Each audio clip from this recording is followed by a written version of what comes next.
Greensburg was a quiet Midwestern town with approximately 1,200 people, but on May 4, 2007, a history-making 1.7-mile-wide tornado devastated the town, killing 11 people.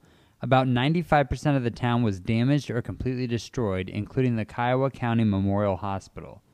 Greensburg, along with the help of the Murray Company, was able to build the first LEED Platinum hospital in the state of Kansas, which is planning to open in the first quarter of 2010. Kiowa County Memorial Hospital was built in 1950. It's a county-owned hospital. We had 25 beds before with a 10-bed Jerry Psych unit. When the tornado hit on May the 4th of 2007, it was completely destroyed. Then the question became, how do we rebuild? That was on a Friday night. On Sunday, we had a medical mobile clinic come in with Dr. Morse's group out of Kansas City, Olathe. And they actually offered services on the end of Main Street for 2 weeks. At one of the incident command meetings, I had a gentleman from the Adjutant General's office say, what do you need? And I said, I need a hospital. And he says, 15 minutes and I'll get back with you. And I thought he was kidding, and I'm going, yeah, right, 15 minutes. And I hadn't had much sleep, and I was, okay. He came back in 15 minutes and said, we have an EMED unit that belongs to the Air National Guard in Topeka. It's the same type of unit that was deployed in Katrina. Now, it's only been deployed once before us. It was deployed in Katrina. Otherwise, it's a military unit. And the Air National Guard stepped in and said, we can move it in with a 3-hour notice. What we discovered was we couldn't operate fully inside the tents. It had great air conditioning, which was great in Kansas in the middle of the summer, but it had a lot of issues. When it rained, the water came up from the bottom and it fried all our electronics every time we turned around. We were good with the mice coming in, but then we had snakes start coming in the building, so a lot of trip hazards, a lot of just, things that weren't conducive to healthcare. Started bringing in modulars, and by December we had 6 modulars in place, and that's where we've since operated from. Okay, and that's this facility across the street? Right, it's right across the street from the hospital being built now. Okay. But we started rebuilding. One of the things we're proud of is this hospital fits the way we practice in Greensburg, Kansas. We didn't want to build a hospital that works in Kansas City or Kinsley or Pratt. It had to fit the way we operate. And we employ our providers, and they cover our rural health clinic, our patients in the hospital, and the emergency room. So I don't have a dedicated emergency room staff just sitting there. So like one of the plans called for the emergency room on the clear end of the hospital away from patient rooms because of the disruption. For me, that wasn't going to work because my same staff covered the patient area as the ER and the providers the same way. And so for me, that didn't work.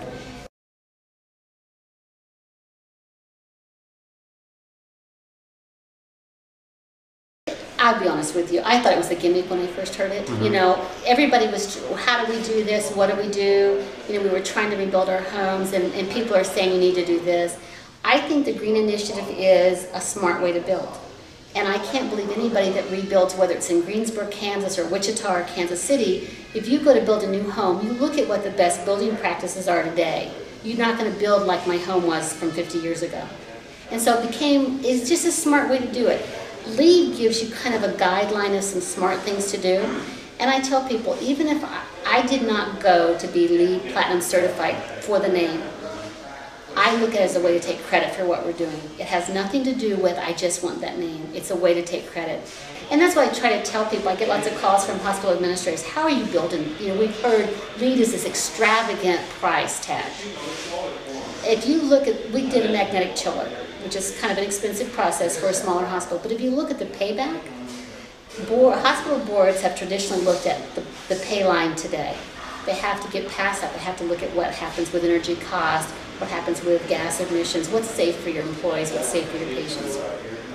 Describe the process with Murray Company, how that's been. Having a construction manager. We decided early on that we needed a construction manager. We hired an architect that we felt comfortable with. And I had a building project before the tornado. And in our county, we typically didn't use construction managers. We typically tried to save that money. And I'm a firm believer now, after the first project on the firewall, we typically would have made the specs and sent out bids. And typically it would have just been locally, because I don't have a lot of access to out-of-town sources. They actually sent bids out, and the bid that they received from an out-of-town person was so much cheaper than the bid I received locally that it actually paid their whole fee. So I became a strong believer at that point because of that. When we came on this project, I'll be honest with you, I just got through building my house and I knew I wasn't smart enough to do it. And I know there's some projects in town that have not done construction managers. One of their local people was the expert. I can tell you stories of what I'm glad I'm not going through. And I'm glad I haven't had to handle it because I don't have the expertise. And I still believe, we're the only project that I know of that's on schedule. In fact, we're ahead of schedule. And I think a lot of that is because of the cooperation of Murray and Health Facilities.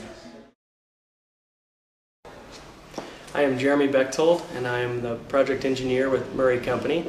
We're out of Kansas City, and we're building the hospital here in Greensburg, Kansas. We started construction in October of 2008 and plan to complete it first part of 2010. And this will be the first LEED Platinum critical access hospital in Kansas. And it's about a 44,000 square foot hospital, accommodating a couple of different specialty clinics, a pharmacy, daycare, FEMA shelter, and several different facilities to accommodate the citizens of Greensburg. We have a rainwater collection system where we harvest all the water that comes off of the roof in a gutter system that takes it into 6 different cisterns that are located on different spots throughout the building. And they collect the rainwater, and we reuse the rainwater throughout the building to flush toilets. And then we also use that for irrigation system to irrigate all the plant material. We have LED lights throughout the parking lot and the gathering areas, and those lights are meant to not cast additional light into the sky and just keep the amount of light that's required on site. We have all of our parking lots drained to a storm sewer system and a bioswale collection system that's within different parking zones, and it is meant to filter the water and clean the water before it gets back into the aquifer, as well as maintain as much water on site as possible at that point in time until we have a heavy rainflow situation, and then it flows through the typical storm sewer system. We've used a combination of native plantings, grasses, and other items to help filter the water before it hits the streams and other areas before it leaves the site. Precast, we use precast as a structural element. As you can see also, it becomes an architectural element with the sandblasting part. It adds to the LEED requirement in the fact that it is manufactured, harvested within 500 miles of the job site. The manufacturing plant is within a 100-mile radius, plus the rock, the sand, and the cement are also within the 500-mile radius. So the rebar inside in the precast has a high recycled content, helping with that point also. Then also schedule-wise, it helped us in the fact that it's manufactured in a controlled environment, brought to the job site, and actually stacked in place. So the walls went up a lot quicker. Wind generator element that we have here on the facility is a 50 kW unit. It currently provides 30% of the power that the facility will need through its working life.